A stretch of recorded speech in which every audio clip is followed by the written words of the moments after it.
What's up, everybody? It's Spencer, host of the Constructive Criticism podcast and the Limited Time Only podcast.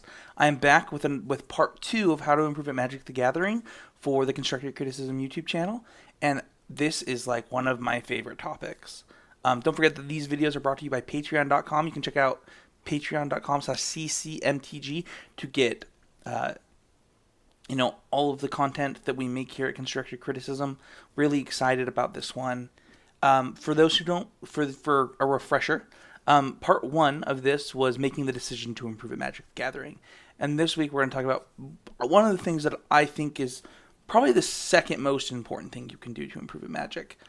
So this week I want to talk about surrounding yourself with better and or similar-minded people than you.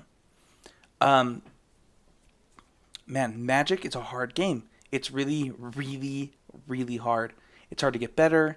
It's hard to find those who are good because it's a tough thing to week in and week out play this game that we love and do these things that we love to do and not get tired out and not make mistakes. So, one thing that we want to think about is like when you make that decision to get better at Magic, you've made a decision to do something, right? And once you've made that decision, like we talked about in part one, it's time to make investment on that decision, to do something, to go put down some money, and the way that you do that is by investing time.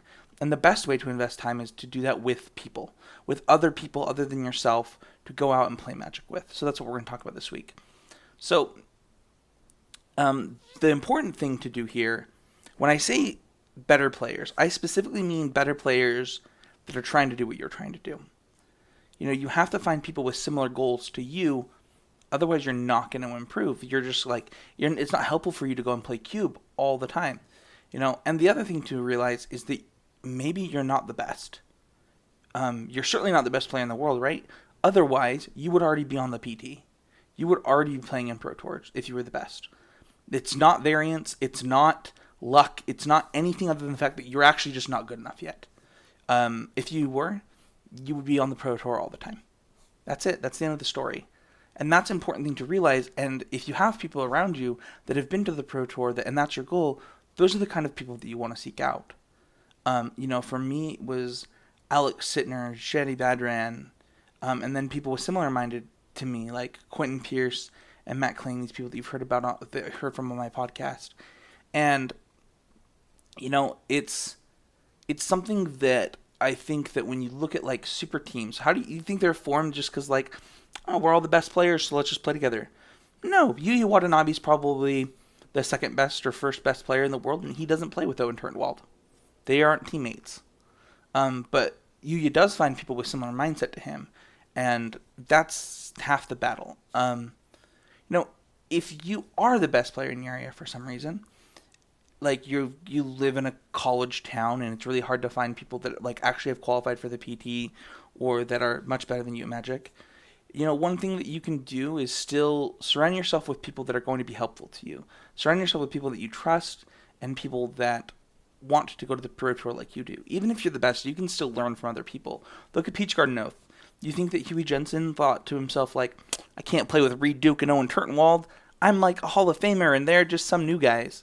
No, he saw their potential. He saw what they were trying to achieve as Magic players, and he said, you know what? I'm going to play with these guys. And all three of them have elevated their game greatly from it. Huey's, a great, great Magic player, and Owen and Reed are great, great Magic players, and we all watched them get better together. So it's certainly not like John Finkel is like, well, guess what? I can't play with any other person anymore because I'm John Finkel. No, he plays with Kai Bude and Owen Turnwald and Reed Duke and these players in that team. So, even if you're the best in your area, you can still find people that you can learn from and execute on that. It's important that you realize, take a step back and say to yourself, okay, how can I improve? Maybe I am the best that I can be in this area, but is there others that I can learn from? Because that's going to be really important.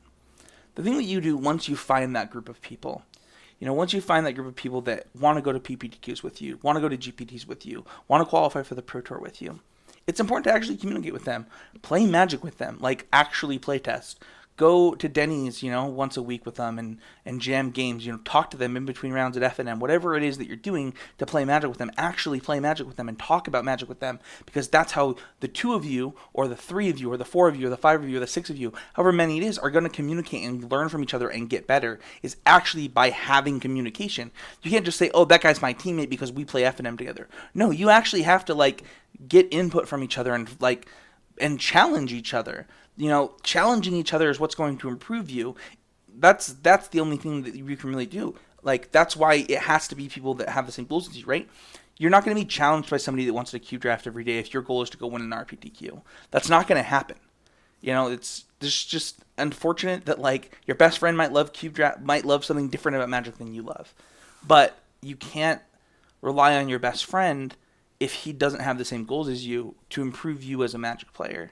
You're going to have to find new friends that are additional friends.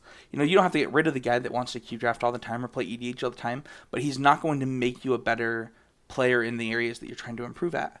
If you're trying to improve at EDH, maybe that's your goal. Maybe you want to be the best EDH player in your area. Talk to people who win a lot of matches of EDH. You guys are a community. You guys know where to go to find those people, so go talk to them. Play Magic with these people. Whether it's 2 all the way up to 12, you're forming your own little team. And it's important that you do that and that you recognize that, you want to play with those people and learn from them. And then listen. It's not enough just to play Magic. You have to listen. You don't pick these people because for no reason, right? You pick them because you trust them. So you need to listen to them and listen to their input. And also you need to give good input. When you are surrounding yourself with people, don't be afraid to take criticism and give good criticism. Don't let your criticism be oh, this deck's bad. Your card choice was bad. This was bad. This was bad. This was bad. That's not helpful for anybody. That's not helpful for you. That's not helpful for them. It needs to be constructive. You need to actually gain something from each and every conversation that you're having to improve as a person, as a player, and for them to improve as people also.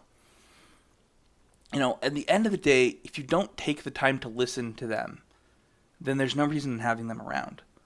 And you can't challenge yourself if you're just thinking that you're right all the time. You have to, even sometimes play devil's advocate, you have to find a way to incorporate, I'm learning from these people because of this, this, and this. So, just take a step back and hear what they have to say. The answer is to loot, but why is the answer to loot? That's the kind of challenge that you need to take on with these people and these friends that you're making. So, part 2 of this is pretty simple. Go out, go find somebody with a similar goal to you, and execute. Do the thing that you're supposed to do with them. That's that simple. So, let me know if you have any questions. We'll do part 3 soon. Thank you so much, everybody, for watching. Don't forget to check out patreon.com/ccmtg to see more videos like this. And go out there, find a friend to play Magic with, and get better together, because that is going to be what's going to catapult you and elevate you so much quicker. Thanks, everybody, for watching. See you later.